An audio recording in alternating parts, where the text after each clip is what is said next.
आपने तकरीर के दौरान कहा, उनसे पूछा गया कि पोस्टमार्टम के लिए या तिब्बी इलाज के लिए, मेडिकल साइंस के लिए जो मुर्दों की चीर फाड़ की जाती है, पोस्टमार्टम के लिए मुर्दों की चीर फाड़ में तो उलमा का इख्तिलाफ है, किस हद तक जायज़ है, किस हद तक नाजायज़ है, इसमें तो दो राय हैं। बहुत से उलमा, दारुल कुरंगी के उलमा कहते हैं कि अगर पोस्टमार्टम बहुत ज़्यादा मैयत को बिगाड़ ना दिया जाए, इतने महदूद पैमाने पर हो और उससे कातिल का पता चलाना मुमकिन हो तो फिर जायज़ है। ये दारुल कुरंगी के उलमा का फतवा है।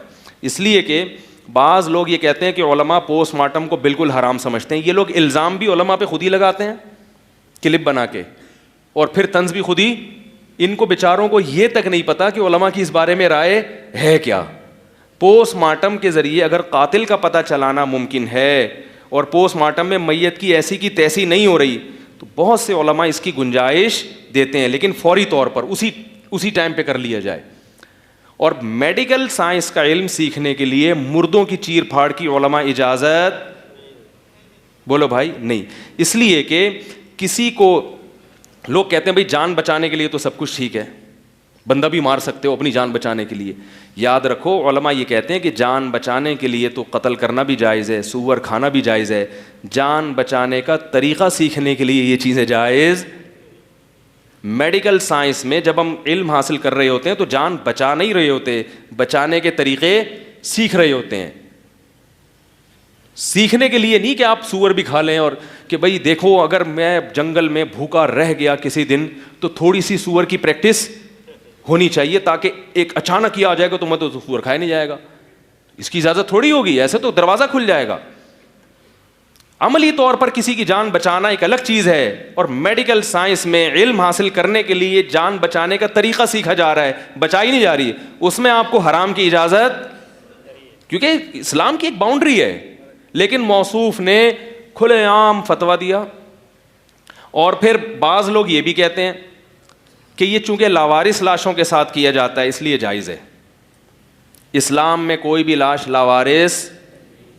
एक साहब मेरे से बहस करने लगे, ये मौलवियों ने दीन को मुश्किल में, हम कैसे तरक्की करेंगे अगर हम मुर्दों पे चीर फाड़ नहीं करेंगे। मैंने कहा इंसान की जो बॉडी है ना, बिल्कुल उस जैसा तो कोई जानवर नहीं है, लेकिन उस बॉडी के जो मुख्तलिफ फंक्शन हैं, मुख्तलिफ पार्ट्स हैं, वो पार्ट्स आपको मुख्तलिफ जानवरों में, जैसे निज़ाम हाजमा मेंढक का बिल्कुल इंसान जैसा है, ठीक है ना, तो निज़ाम हाजमा समझने के लिए मेंढक का, या और बहुत से जानवर हैं जिनको ऑपरेशन किया जा सकता है।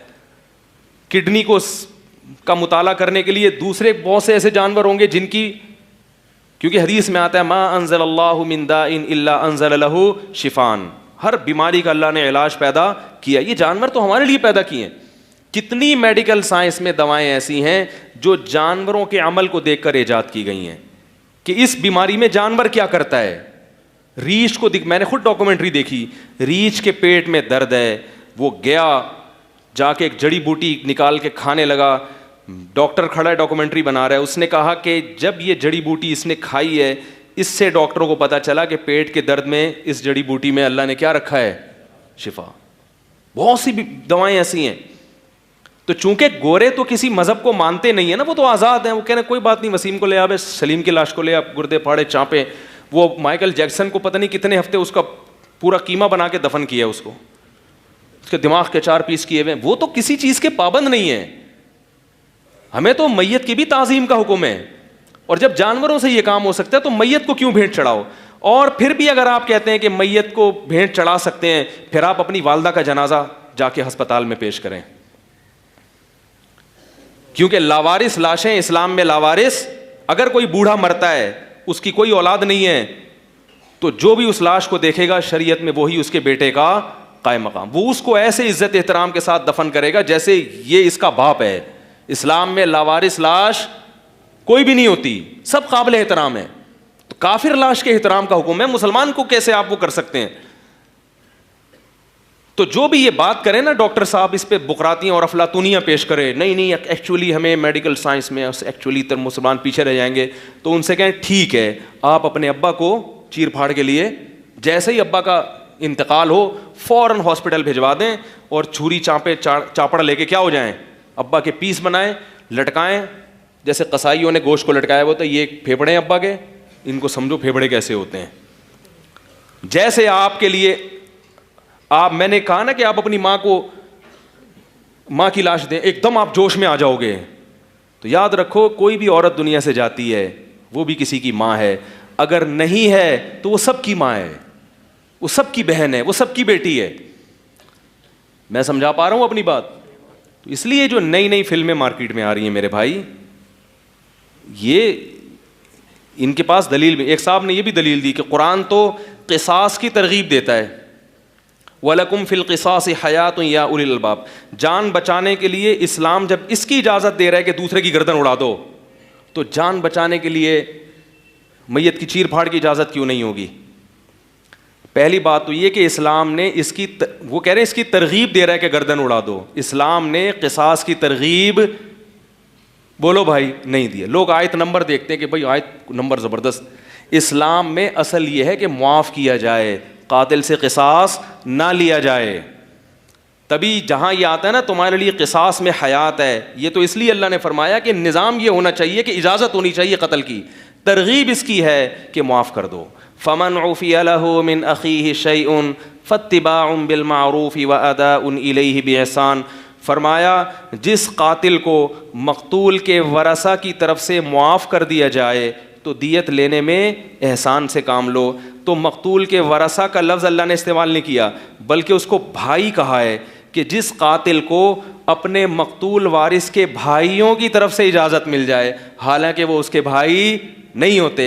इसमें अल्लाह ने बता दिया कि दीनी भाई हैं, थोड़ा रियायत कर लो। अगरचे इस कातिल ने तुम्हारे भाई को, बाप को, बीवी को, बेटे को कत्ल कर दिया, अब इसको सज़ा मिलनी चाहिए, हम इजाज़त दे रहे हैं गर्दन उड़वा दो इसकी, लेकिन है तुम्हारा दीनी, बोलो भाई, इंसानियत के रिश्ते से, बल्कि इसमें ज़िम्मी भी दाखिल है, गैर मुस्लिम भी दाखिल है। तो कुरान कह रहे अपने भाई को क्या करो, इंसानियत में तुम्हारा क्या ही है। अगरचे उसने कत्ल करके जुर्म किया, लेकिन उस जुर्म की सज़ा दियत की शक्ल में, पैसे ले लो, क्योंकि तुम्हारा नुकसान हुआ, उसकी तलाफ़ी पैसों से कर लो, क्योंकि वो मक़तूल तो अब जिंदा, बोलो ना भाई, और मक़तूल खुद क़यामत में इंतकाम ले लेगा। तुमने क्या करना है, तुम्हारा दीनी भाई है, या इंसानियत में तुम्हारा क्या है,